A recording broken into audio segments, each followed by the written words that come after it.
Hey everybody, Infidel 1258 here. As you can see, we are down for maintenance right now, and there's a good reason for it. We are down for maintenance because Conclave Arcana has arrived, or it is arriving, and we have a post talking about what it will be and how it will include amazing new foil cards. It's more clarity on the bloodlines and how you can synergize across different splinters or elements. There's so much cool things within this new set of cards, and I just want to read the post and give you my initial reactions to this. This is exciting stuff. I've looked over some of it, but I don't have any prepared exactly notes. So it's a bit of a, maybe it'll be a meandering conversation with respect to what I'm seeing in the context of this new Conclave Arcana set. If that sounds interesting, I invite you to stick around. Otherwise, maybe check out the next video. Thanks, guys. Okay, so it is a 15-minute read. I'm not going to read everything. I'm excited about the lore, but really today in particular, I want to get into some of the details beyond lore. And so I'm going to skip even the introduction around what happened with the chaos and how the struggles in Praetoria continue. You know, this is pretty cool to me. 82 cards. I think some of the other... Oh, but hang on a second. 82 cards will launch. And there's the breakdown: 24 common, 29 rare, 14 epic, and 15 legendary. But then we will also see 9 more legendaries later on. 3 legendary unit cards, and then 6 player designed legendary Archon cards. Archon is the new word for summoner. In fact, we're the summoner. It explains that in this post. We're the summoner. The Archon is what we used to call the summoner, which chooses the splinter or the element you're working within, and then you've got your monsters. And so there'll be 24 legendary cards. And actually, I think down here it says, oh no, there it is. One rare and 1 legendary promo card for the sale. So I think it might actually be 82 for the base, the launch, and then you get these 1 rare and legendary on top of that, making it 84, and 9 more, making it 93 if I did that math right. And that would be in keeping with some of the other sets, because I was originally seeing 82 and I thought that's small, but 90, 92 is kind of typical. New abilities. This is pretty cool. Let's spend a few minutes here on the new abilities. There's 9 new abilities, and I haven't, obviously I've spent 2 minutes looking at this, so I don't have an in-depth analysis on each of these at this moment, but I do think there's some initial thoughts that come up to my mind that I'd love to share with you guys. When I look at this, I see Pain Forge, +1 power when damaged by poison or burning, or hit by an ally. And my first thought was, how do you get hit by an ally? The next one is Reckless, which each successful attack deals 1 damage to the adjacent allied units. And so if you had a Pain Forge monster, you might put them in conjunction with or next to Reckless monster, right? You could put your Pain Forge monster in 1st or 2nd position, and then directly adjacent your Reckless monsters, because the Reckless monster is going to proc damage to your Pain Forge, giving it +1 power when damaged by poisoned or burning or Reckless, essentially. That's what it says, hit by an ally, but Reckless is one way you can be hit by an ally. So that's an interesting new synergy that's never existed before. I do think Pain Forge sounds really powerful. Force Field probably becomes more important because you're going to see a lot of monsters get 4, 5, 6, 7, higher and higher damage points. We have various ways of doing that now. Pain Forge, Bloodlust, Summoner buffs, monster synergies. There's just more and more ways for monsters to get above that 5, and so Force Field probably becomes even more valuable. We'll see if there's any new Force Field monsters in Conclave Arcana. One more thing I see here. The fact that Pain Forge can be procced by poison or burning is interesting, but these are pretty deadly. Poison and burning are going to be 2 damage per turn, and that's unless there's a cleanse or something like that. Like I don't know if that's a trade-off I want to make. Do you see what I mean? Whereas being hit by an ally with 1 damage isn't necessarily going to be crucial or critical. It could be, but it's not necessarily. And so while that's cool, the poison and burning capacity to buff you, it's like, it seems more strategic that you would have, for instance, a Reckless. You would design your team to enjoy that Reckless buff. I guess you could use that summoner that drops poison, and you could intentionally drop a poison on one of your monsters. I don't know if I'd want to do that unless they had a self-heal or something like that. So that's a cool new synergy. Bloodline Tribute. When defeated, all allied units of the same bloodline gain 1 health, speed, and armor and power to each shared attack type. Okay. My first thought was really powerful, but then I see when defeated. So whoever has the Bloodline Tribute ability, if that monster dies, they will proc this buff to the rest of the team, to everyone within the context of that Bloodline. And Bloodline is that racial dominion thing we talked about before, we've heard about before, where it orcs or elves, and we'll see more on that later in the post, but the synergies across race. And so, that's not just going to necessarily just going to be a monster ability. It could be a summoner ability, in which case this Bloodline Tribute would apply to all monsters within the context of that race. I find that less likely though. We'll see. I don't know that they would put that ability on a summoner, because then what would happen is you could then put, every single monster on the team could theoretically buff every other monster. So you could have 6 monsters on the field, and the last monster has gotten 5 benefits. And if you built that right with like a last stand, how crazy would that be? But maybe. Resurgence. Self-resurrects once per battle with 100% armor and 100% health. All magic debuffs are removed and magic buffs are reapplied. Skips turn. If it wasn't for Skip's turn, that would be such a broken... Okay, I shouldn't exaggerate. I don't know about broken. I don't, it's way too... Like, I'm just reading a few words on a piece of paper, and I want to really be... I want to be careful about using the suggestion that something is broken or that it's overpowered or that, I can discern right away that it's not going to work. These have been tested also. I'll say, I know that there's been some, I haven't been one of those testers, but I know there's a good crew of people that are actually playing with these cards. And so I imagine I'm going to trust that these are going to be relatively okay. I do think this is a logical contribution or addition to what seems like a powerful ability though. Resurrect with a full restoration of health and armor and a removal of all debuffs, which is super important, especially in, like, for instance, Noxious Fumes rule set, where the poison can be outlasting your opponent's poisoned up monsters, can be one path to victory. Also, it deals 1 physical damage to all your friendlies, I guess, or maybe to all units, everyone on the field. And Shapeshift, treated as all bloodlines. So this ability on a given monster would enable that monster to identify as an orc or an elf or a human or all of the above, and so subsequently take the advantages associated with the summoner that is or the archon that is dropping those appropriate benefits. That's probably going to be very versatile. It's hard to fully understand how meaningful that will be until we later look at the archons, which we're going to look at in a minute. But the archons are quite powerful, I think. And as you start to recognize the synergies across race, which are transcending the element or the splinter, that it gets pretty crazy. Like, there's going to be some really intense combinations that are possible. Final rest. This is really interesting. Allied and enemy abilities that trigger on defeat cannot activate. So that is kind of a soft nerf to a couple monsters, a couple legendaries recently. I forget their names right now, but there's that one that poison bursts when it dies, that doesn't attack and it can't have weapon train. And then there's that other monster that was that auction monster. You know, the one where it retaliates on death and it will strike quite hard with melee damage. And so allied and enemy abilities that trigger on defeat cannot activate. So it's like it's a nerfing of some very powerful abilities. That's a very interesting, I guess this would be like a monster attack type in some sense. It's probably an ability that an attacker holds, and when I attack you and kill you, if I kill you with my attack, you are going to no longer be able to activate those things. And that would also include things like retaliate and what else? Maybe thorns? No, because you already have activated it before you've been defeated. So poison burst, retaliate, and other things like that. Reveal.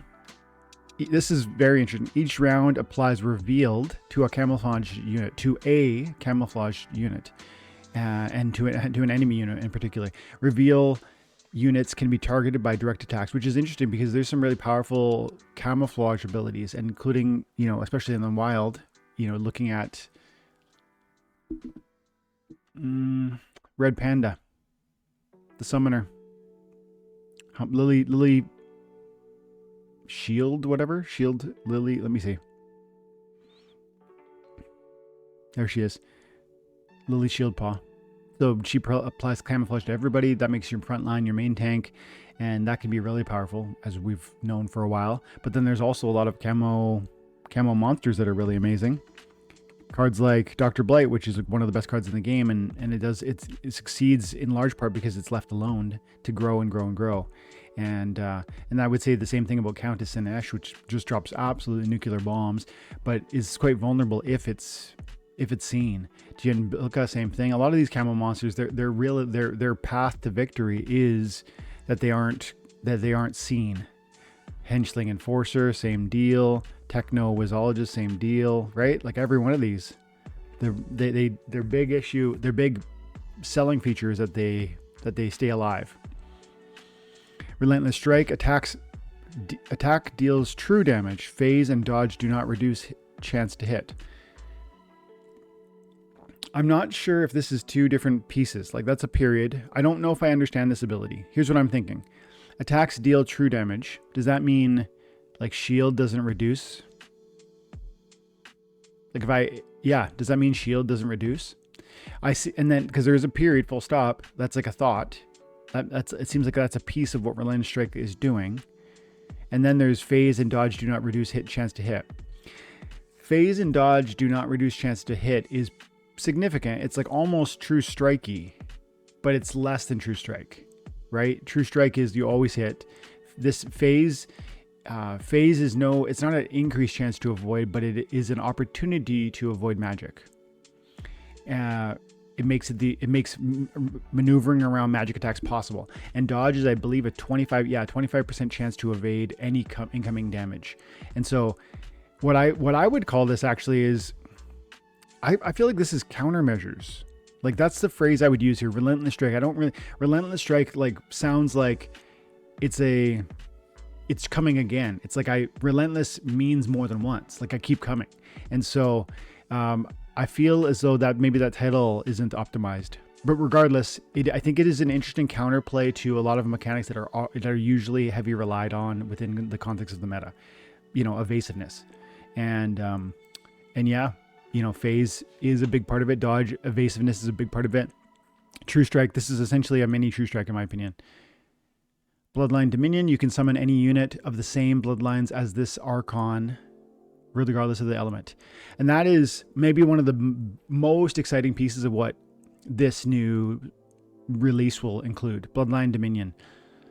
We called it Racial Dominion before, but I like this better. Bloodline Dominion first of all, it's an awesome word. Second of all, I like it. And so to be able to for dwarves to be coming under the banner of this summoner, or orcs under this summoner, elves, ulins, or gnomes, that's very exciting. And I think that will be it's going to create synergies that never existed before. And it says here, I told you earlier, like, we are the summoner. The Archons, we are rebranding summoner cards as Archons because in the world of Splinterlands, you are the summoner. I think that's worth noting. Even though probably most people who will watch this video will know it, but some of you will watch it afterwards, and you come into Splinterlands now, and maybe this is news to you. But we used to kind of think of ourselves as just a player, and the leader of the battle was the summoner. There's something else here I wanted to feature. Our latest set comes with a slew of new Bloodline Archons, sure to revolutionize your gameplay. I think this is really important. With the Bloodline Dominion ability, these incredible cards let you summon any units that share their Bloodline regardless of element, and provide powerful Bloodline-specific buffs. Elevate your gameplay with unprecedented combinations. That phrase, I really wanted to feature that. That blend elements and send your opponent reeling using these formidable Archons. I think that is really accurate. That idea of these are unprecedented combinations, because you're not just bringing in, like, there are summoners in the game that have multiple splinter or multiple element. Like, if we come in and we just quickly look, let's just look at, and come in here, removes camo. So, Brewmaster Abraxas, red and green. That's great. Plus you can add neutral. Dragon obviously can enable dragon plus whatever you partner with. Green and white. These synergies are very interesting. White and blue. There's things that were never possible before, but now we're not just talking about white and blue and neutral. We're talking about possibly every element in the game. It's literally conceivable that you would find an orc on one of, like, you could build a team with one orc from every splinter. Maybe not every, because then you'd be excluding neutral or dragon or something. But, you know, even the idea that you could bring in 3 is a total revolution to the game. Because right now, the most we're doing is 2 main splinters.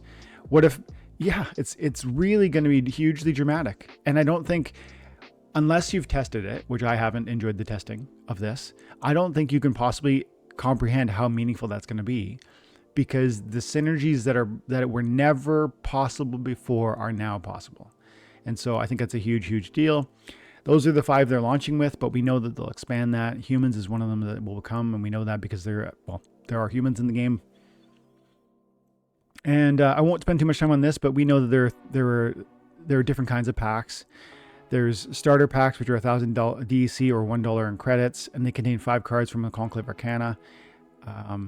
As a bonus, every spellbook purchased will get 5 starter packs, which is really great. I love that. These 80% chance of common and 20% chance of rare. I think that's really smart. Starter packs will only contain regular foil and rare cards, common and rare cards, so you don't use potions with them. I think this is an amazing starter initiative to get new people on. I think that those will sell a lot. And I think those are as a bonus, purchasing these directly from the DAO. I believe that these are unlimited in number. If I recall that correctly. Standard packs, there's 4,000 DC for them, or $4 in credits. They have 5 cards, and these are the standard packs with a distribution of everything. They can have common, rare, epic, or legendary, and they can even have gold foils. And I suppose they could also pull the crazy ones, the black foil, which we'll talk about in a minute. Alchemy packs, which are the gold foil, 1 guaranteed gold foil. Legendary packs, which are 1 guaranteed legendary. These are interesting. I'm not particularly excited. And new foils. So Conclave Arcana is introducing 3 new foil cards: Gold Foil Arcane, Black Foil, and Black Foil Arcane. To my knowledge, this is news. I think we only really understood that there would be 1 foil. I don't think we understood there would be 3 new foils, and so that's exciting. I do think these are going to be a huge attraction, a gigantic draw. I think these are going to move packs, but I also think they're going to drive excitement in the context of social media and, you know, blockchain blogging posts and whatnot, and even content creation. When these are discovered and revealed and brought into the game, I think it's going to be really cool. And check this out. It's more than just a new card. Get ready for custom card backs, enhanced reveal animations, updated foil icons, and advanced, I guess, that just advanced filtering options in the market. No, those all make sense. But reveal animation is pretty cool. So you'll have this unique, I guess that makes sense, because if you had a common, it looks one way, rare, epic, and legendary, and these will have their own, you know, more dramatic way of opening. But here's a black foil. Looks awesome. Jacarilla the Rhyme. She reminds me of Lux. Even in her kind of kit style. She's a bit slow though, isn't she? Let's see. What do we see here? So cleanse with the tank heal is awesome. And look, it's numbered. That's really amazing, because these are going to be so exceedingly rare, which is really, really cool. The price valuations on these things is going to be crazy. And the excitement that happens when they drop is going to be, as a result, very, very notable, intense. So this card looks interesting. I like the kit with the cleanse and the tank heal. It's obviously a support monster. Oh, and the echo. That means that these double up. It might not be called echo, but that is what that does. It doubles the cleanse, it doubles the tank heal, which is a crazy synergy. Plus, it's nice and resilient with the 9 hit points, so it's not going to be vulnerable to, for instance, opportunity attacks. It is slow, which can sometimes be a benefit to a healer, because you get to service the most amount of hit points, unless your monster's already dead by that point. And so I really think this is a very powerful card with that double on the cleanse and the tank heal. I don't know what that is. Maybe we'll find that out in a minute. Black foil they appear randomly in the Conclave Arcana packs. There you go. As a max level card with collectible numbering, they cannot be combined. That is so cool. Max level. How exciting would that be? You open your pack, $4. You're just, trying to get started on Splinterlands. I'm going to hopefully open a couple thousand packs, maybe 10,000, 20,000 packs. Who knows? I don't know what my crypto will do, so I don't know where I'm going to land. But just imagine you're opening some packs and you get this card, and it's a max level legendary, which is one of, 5, 10, maybe it'll say in a minute. exceedingly rare. The valuations are going to be enormous. They're going to be literally unprecedented. And so it will be so hype for that to happen. And you're going to hear about it on social media. And actually, I think the game is going to tell us. It's going to tell us that in a moment, actually.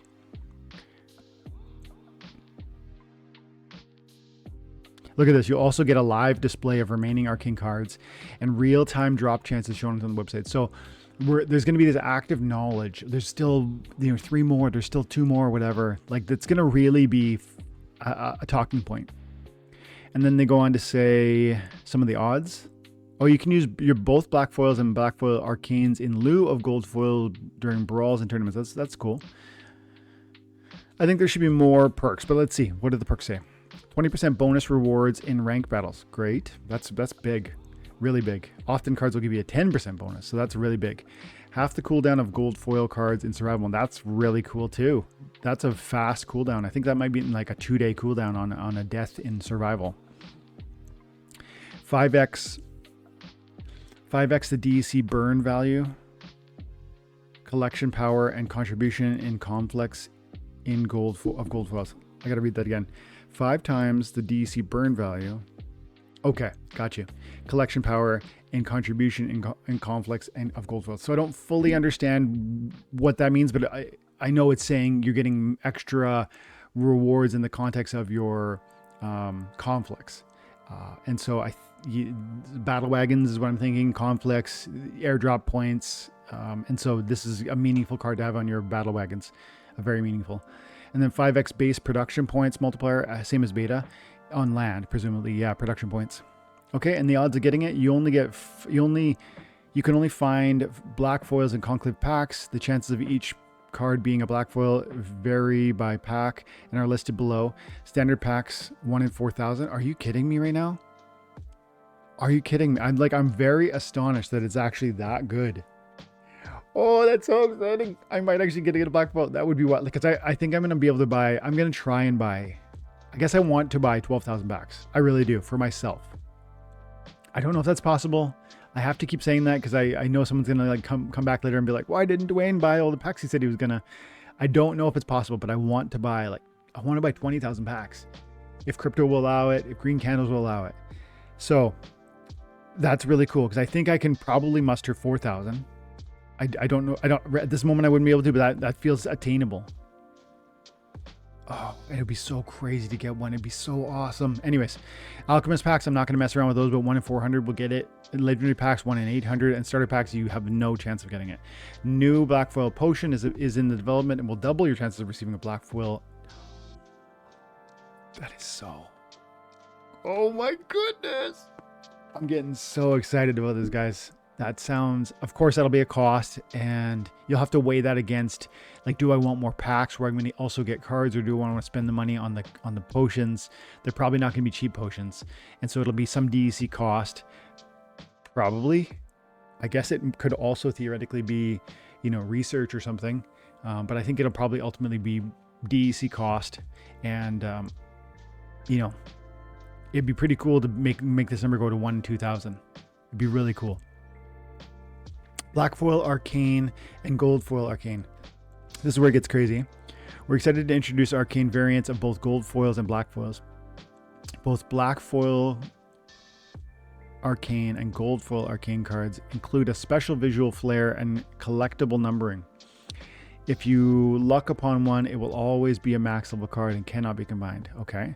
So I've always thought of, I initially thought of this as the big reveal for Conclave Arcana. I see now that this is really, in some sense, the big reveal. It's like even better. Let's check it out. We'll pre-mint the arcane variants. Okay. And distribute them throughout the life cycle of Conclave Arcana. Keep an eye out for them. Arcane cards are pre-minted, max leveled with collectible numbering. Love it, love it, love it, love it. Collectible numbering is so amazing.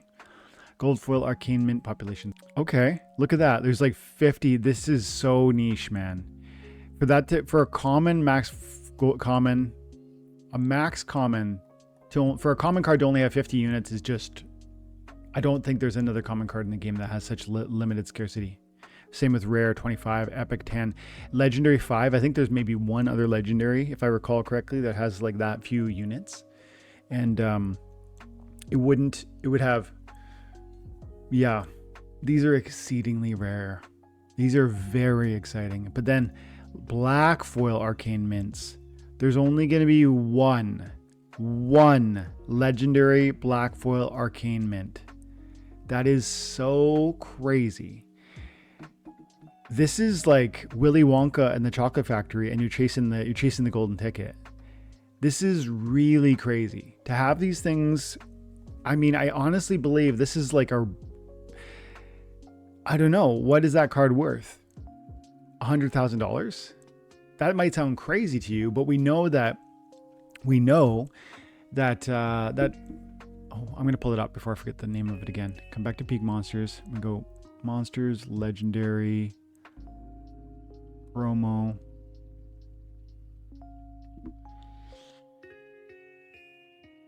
We know that Hello is the Hollow, the first gold foil, sold for, I think it was 10 or 12 million DEC. And there's 10 of those.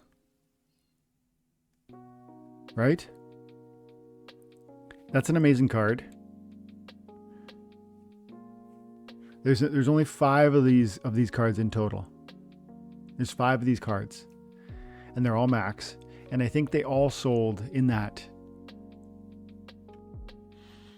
range, 7, 8, 9, 10 million DEC. For a card to be literally one of a kind, numbered, the first of its kind, I think obviously it's going to matter on its impact, its impact within the meta. But could this card be a $20,000 card? I think it could, and somebody's just going to pull it. That's crazy. We'll distribute the Arcanes in Conclave Arcana packs, which is crazy, except starter packs, with odds determined by remaining supply and pack weight. That's amazing. So you actually get more opportunity within the context of a legendary, but of course you pay more DC for those packs as well. This is going to be nuts. If somebody pulls one of these things, which is a standard pack, and it's going to cause a firestorm on social media. This is really wise marketing. This is fun. This is exciting. This is going to drive interest. It's going to drive DEC price up because people are going to need it to buy the packs. It's going to drive SPS flywheel because people are going to be interested when these news breaks on people being able to unpack these things and then sell them. That's all going to be news items that are going to drive conversation around Splinterlands. This is a huge marketing technique, and well done, team. Okay, if you win an arcane when you open a pack, the game will choose a random card from the pool and insert it into your draw. Yep. Each pack can contain up to 1 arcane. The black foil arcane, gold foil arcane cards are way too lively to be shown off in one post, so we're unveiling them in their full animation glory on our town hall on April 10th. That's awesome. That town hall is going to have 400 likes on it. And unprecedented viewership, by the way, so good job, team. This is... Blaze, you guys are killing it. Good job. Trust us, you want to see them in motion. Pre-sale. We'll be sharing the magic on our socials if we missed it. Okay. Pre-sale. The Conclave Arcana pre-sale begins on April 22nd. It's your chance to secure powerful cards and rewards before the full sets. I'm sure the pre-sale cards will be awesome. I have no doubt they're going to be amazing. Personally, I don't know that I can participate in that. I'm not ready. And that sucks for me, but as I look back on Dr. Blight and the pre-sale within the context of Chaos Legion, Dr. Blight's amazing. It's one of the best cards. It's been one of the best cards for years now. I don't regret owning it. I don't even regret having participated in the pre-sale, despite what happened with Chaos cards, card pricing. Having said all that, I just can't. The real issue is I can't move that quickly. We're only 14 days out or something like that. So. For me, I think I'm going to miss that pre-sale, sadly, but I need to get it on these standard packs as much as I can. During the pre-sale window, you can score 500,000 available at 4,000 DC. Okay, gotcha. So there's a limited number of these units, and it depends on how much you put in. Starter packs will not be available during pre-sale. Okay. While you can't open packs until the general sale begins, you can transfer them, trade them during the pre-sale.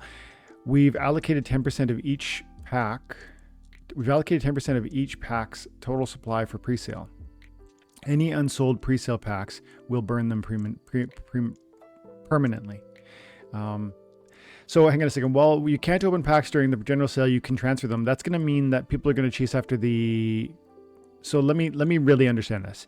During the pre-sale window, you can score standard packs, 500,000 available at 4,000 DEC each. Okay. So you can buy 500. There's up to 500,000 standard packs that are going to be issued in the context of the pre-sale. There's 100,000 of Alchemist packs at 12,000 each. I think that's the regular price. Yeah, these are all regular prices. And legendary packs, 50,000. I don't know about these units because I'm not in those windows and I don't know those sorts of who's going to buy those other than people like Matt. Of course there are buyers. I'm not in that world. I feel like this actually sells out. How long is the pre-sale? 500,000, first of all, is not that many packs. Second of all, people are super hyped. Third of all, promo cards. Fourth of all, black foils and, you know, all this craziness. I think these 500,000 sell out. It does say that if they don't sell out, they get burnt. We've allocated 10% of each pack's total supply for the pre-sale. Any unsold packs will be burnt. Okay. By participating in the pre-sale, you'll receive limited edition promo card airdrops, rare and legendary, which we got to talk about. I didn't know this would be here. Okay, compete on pre-sale leaderboards for exclusive prizes, which will be a driver, and earn entries into the pre-sale raffle for a chance to win ultra rare cards. Oh my goodness, this is so exciting.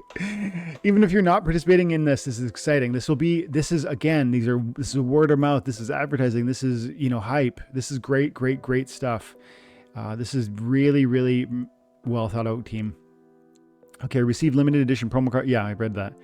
Okay, so before I get into these are totally important, and we need to understand how they work and how you get them and all that and what their synergies would be like. I want to talk about all that.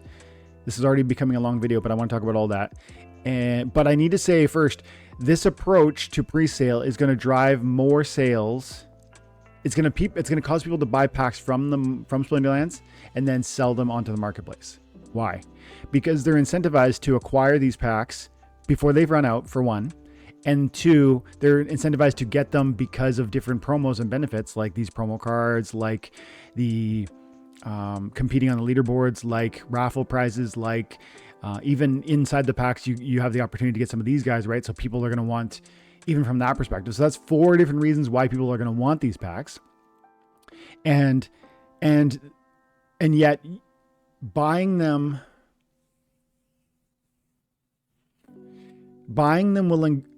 the pack without opening it will, I assume, get you access to 3 of those 4 opportunities. You're going to get these promo cards, you're going to get the leaderboard prizes, and you're going to get raffle prizes. So 3 of the 4 possible benefits from buying packs in presale will be available to those who buy the pack in presale and sell it within presale. And so people will do that. People will, and that will mean something that I'm trying to point out here is that will mean that while it's 4,000 DEC to buy a pack in presale, regular pack, it'll sell for, right now I'm going to guess 3,000 DEC a pack on the marketplace, peer-to-peer marketplace. Why? For one thing, it has to do with the fact that if it's a 4,000 DEC pack, what is that? 4,000 DEC times currently 8.5 is like the DEC price. This is the DEC price. So we're saying right now, if you were to buy a pack with 4,000 DEC that you have in your wallet right now, then the DEC is 000847 currently. What that tells me is that a standard pack costs you $3.40. And so that's at this DEC price point. But we know that DEC price points were lower and have been lower for a while now. And so many people are going to actually be looking at something like this times 0007. That's what you paid for the pack. You paid $280 for the pack. And so there's a good number of people who are sitting on a huge pile of DEC that are going to be enjoying $2.80 packs or $3 packs. And they're going to be happy to liquidate for something like that, which we would call cost, in order to buy more packs, in order to achieve more promo cards and more leaderboard exclusives and more raffle prizes, right? That's the point here. And so It's not a criticism. It's just a comment, and it's an observation because I want you guys to recognize that there may be opportunity in that for you to acquire relatively affordable starter packs, or not starter packs, but Conclave Arcana packs. It's worth thinking through. I do believe there'll be peer-to-peer marketplace discounts. Okay, so let's dive on these promo cards here. Every player who purchases packs during the pre-sale can receive exclusive promo cards. One rare promo card, Arcane Skinwalker, for every 40,000 DC or credit spent. Okay. One legendary promo card, Grammel the Hunger, for every 400,000 DC or credit spent. Okay. We got to go back to the calculator for that one because I want to think that through. So if you want to spend 40, so it's a rare. Oh, is it a? They're both neutral. First off. It's rare, so you need 115 of them to go max. I don't even want to talk about whether it's worth maxing, but let's just look at the numbers quickly. So if I spent 115, I need to buy 115. I need 115 units of them, and I need to spend 40,000 DC in order to acquire one BCX. And then I'm going to times that by the DC valuation. Again, it's 8.5 right now, but some of you got your DC for even cheaper. So you need to spend $4,000 current day DC valuations on starter packs in order to acquire 115 Arcane Skinwalkers. And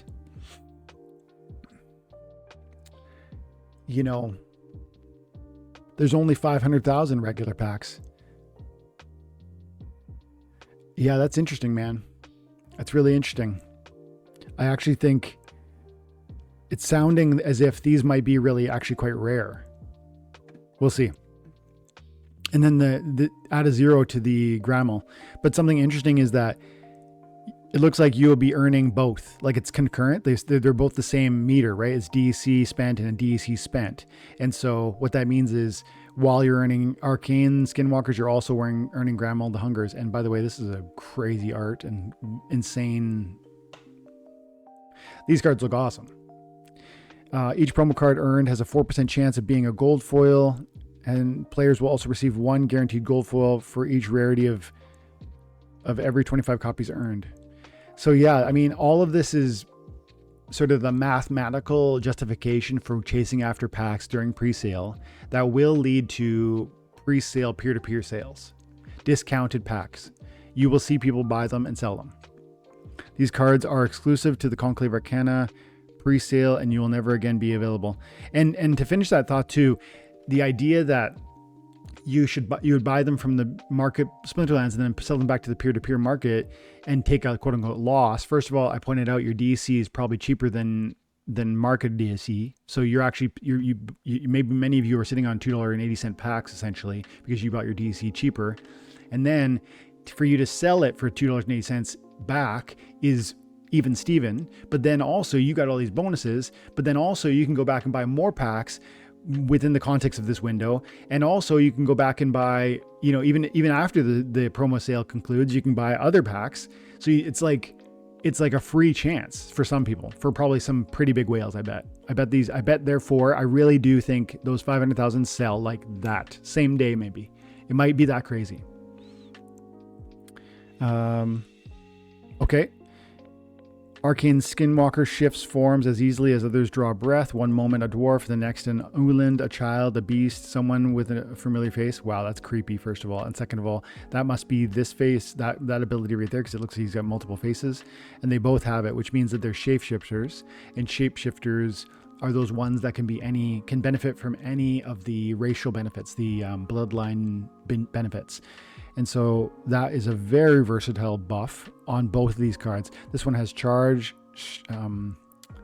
scattershot. That's an ability I don't know. And camouflage. Camouflage again, allowing you to stay alive longer. These are both interesting cards. They're built in the same vein. Neutral, both camo, both shapeshifters. And I argue too, it makes sense. Like the way that they are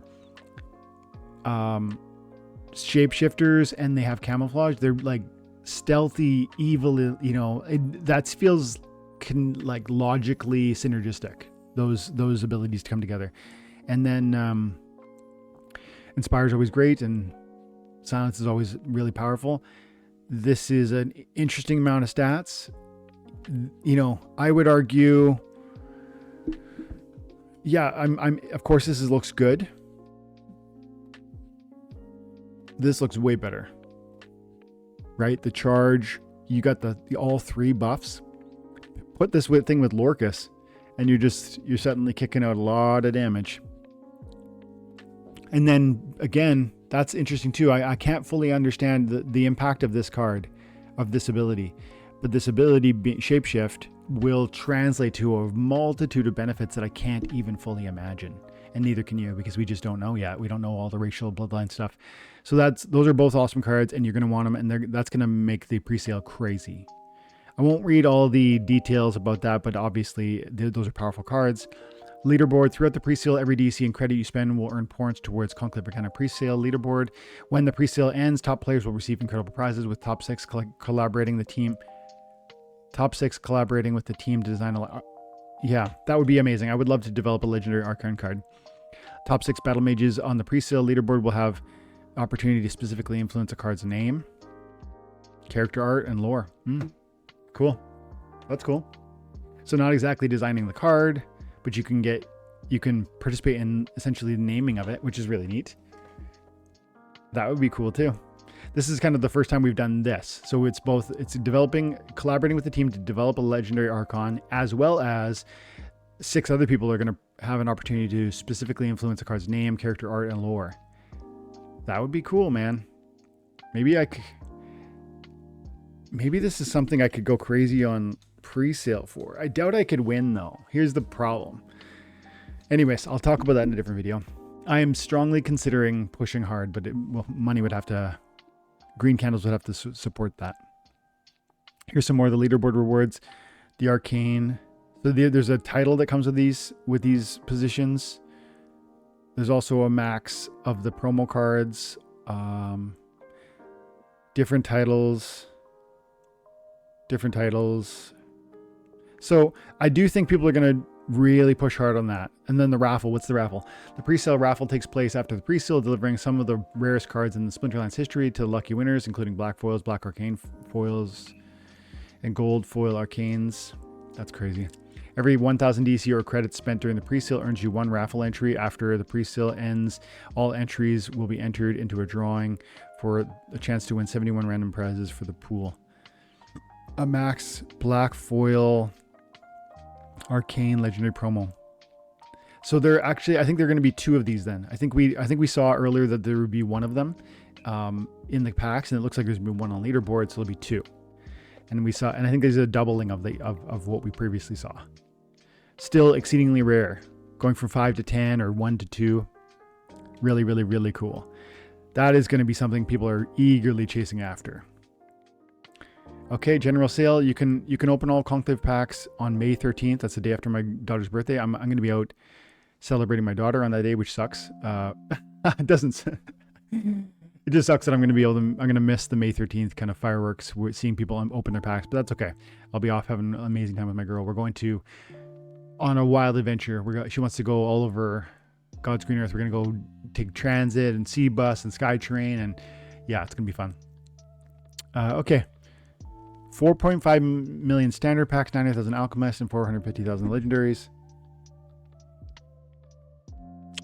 Plus all pre-sales.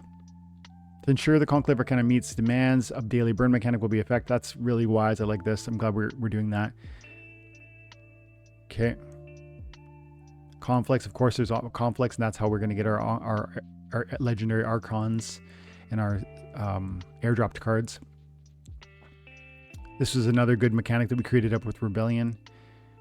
Contribution. The total collection power of the Conclave Arcana cards in the Mage Wagon combined with its staked packs determined its contribution per hour. That's the same as it used to be. Conclave Arcana packs will contribute the following while you stake them on the Mage Wagons. Standard packs 100 contribution. Alchemist packs 300, 600. Okay. Starter packs are not eligible.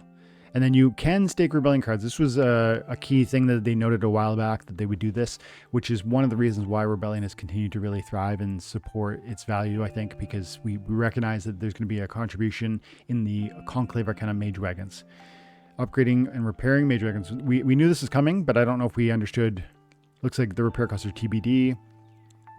Modern format update with the launch of Conclave Arcana. Rebellion and Conclave Arcana will be the modern format.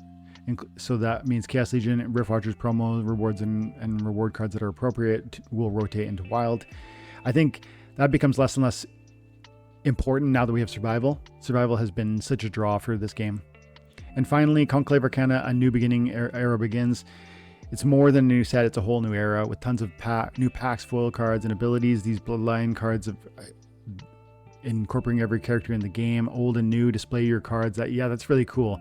That potentially means, I haven't thought about that, but you could potentially bring in an old orc, couldn't you? Because these summoners enable that. These summoners allow you to play orcs or Ulans and so old alphas and betas I think are going to get rotated back into modern because of that. Isn't that what that's saying there? And with the new Bloodline Archons, you'll use them to combine multiple elements and formulate your strategy and create your team. The pre-sale leaderboard and raffle come with a whole slew of prizes. Yep. Your story continues the next round of conflicts. Modern becomes a whole new game. Okay. Amazing. Exciting. Obviously, I'm hyped about Conclave Arcana. I think you guys should be too. I think the fireworks are going to begin for pre-sale time. And I think, the fireworks are going to begin April 10th when the town hall happens. So do not miss that one. That is going to be one of the most widely attended Splinterlands town halls, one of the most widely supported, amazing, images are going to be shown, as well as, big reveals. And no doubt this is so hype, guys. This is the moment that I think we've been waiting for a long time for a lot of reasons. And part of it is because of where the crypto space is at, right? Where the crypto space is at, and yes, it's been taking a beating yesterday, but it also bounced back in some ways. Things like XRP went down from 210 to $1.70 or something, and then bounced back to $1.90. Tariff stuff is concerning, but I think there's reason to believe that the tariff stuff is actually going to resolve itself rather quickly when you read the articles that are around attempts to negotiate zero for zero.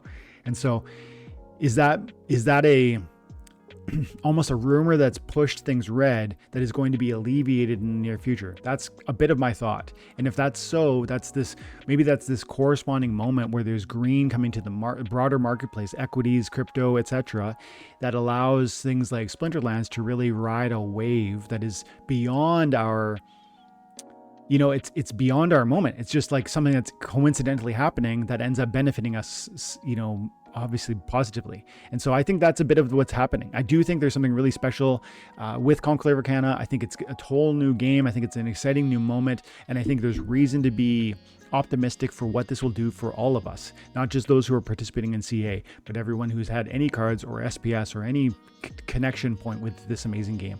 And so those are my thoughts on Conclave Arcana and that new post. I hope you enjoyed it. If you did, stick around, subscribe to the channel, and drop a comment. Let me know what you think. Have an awesome day, guys. God bless.